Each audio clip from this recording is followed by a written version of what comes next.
உங்கள் தந்திவன் தொலைக்காட்சியில் சின்ன திரையின் சிங்கப் பெண்கள் மாலை 7 முதல் 8 மணி வரை காணத் தவறாதீர்கள்.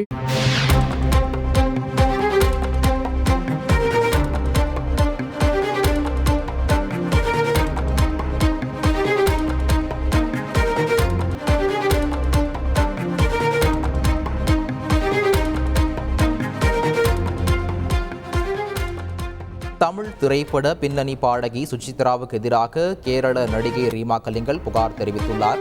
கேரள திரைத்துறையில் பாலியல் தொடர்பான வழக்குகளை விசாரிக்கும் சிறப்பு விசாரணை குழுவிடம் ரீமா கலிங்கல் இந்த புகாரை தெரிவித்திருக்கிறார். இது பற்றிய மேலும் விவரங்களை வழங்குவதற்காக எமது செய்தியாளர் பிரசாத் இணைப்பில் இருக்கிறார்.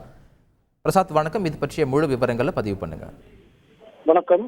கேரளாவை சேர்ந்த நடிகை ரீமா கலிங்கல் அவரது கொச்சியில் அமைந்துள்ள அவரது வீட்டில் ஏற்கனவே போதை விருந்துகள் நடத்தியதாகவும் அதில் பல்வேறு பெண்களை பங்கேற்க செய்ததாகவும் அந்த போதை விருந்தில் பல்வேறு வகையான போதைப் பொருட்களை பயன்படுத்தியதாகவும் தமிழ் திரைப்பட பின்னணி பாடகி சுசித்ரா குற்றஞ்சாட்டி இருந்தார்.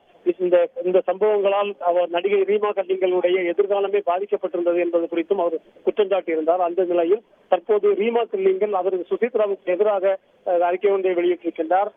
தனக்கு எதிராக ஆதாரமற்ற ஒரு குற்றச்சாட்டை நடிகை பாடகி சுசித்ரா கூறியிருப்பதாகவும் இது தொடர்பாக மான நஷ்டஈடு கேட்டு நோட்டீஸ் அனுப்ப உள்ளதாகவும் அவர் குறிப்பிட்டிருக்கின்றார். அதற்கு மேலாக இந்த விவகாரம் தொடர்பாக ஆதாரமற்ற பொய்யான ஒரு குற்றச்சாட்டை தனக்கு எதிராக நடிகை பாடகி சுசித்ரா கூறியுள்ளது தொடர்பாக தற்போது அந்த கேரளா திரையுலக பிரச்சனை தொடர்பாக விசாரித்து வருகின்ற சிறப்பு விசாரணை குழுவிடம் புகாராகவே நடிகை ரீமா கலிங்கல் அளித்துள்ளார். இது தொடர்பாக விசாரிக்க வேண்டும் எனவும் தனக்கு எதிரான இந்த சம்பவம் தொடர்பாக விசாரித்து நடவடிக்கை எடுக்க வேண்டும் எனவும் குறிப்பிட்டிருக்கிறார்.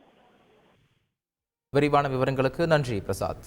உங்கள் தந்திவன் தொலைக்காட்சியில் சின்ன திரையின் சிங்கப் பெண்கள் மாலை 7 முதல் 8 மணி வரை காணத் தவறாதீர்கள்.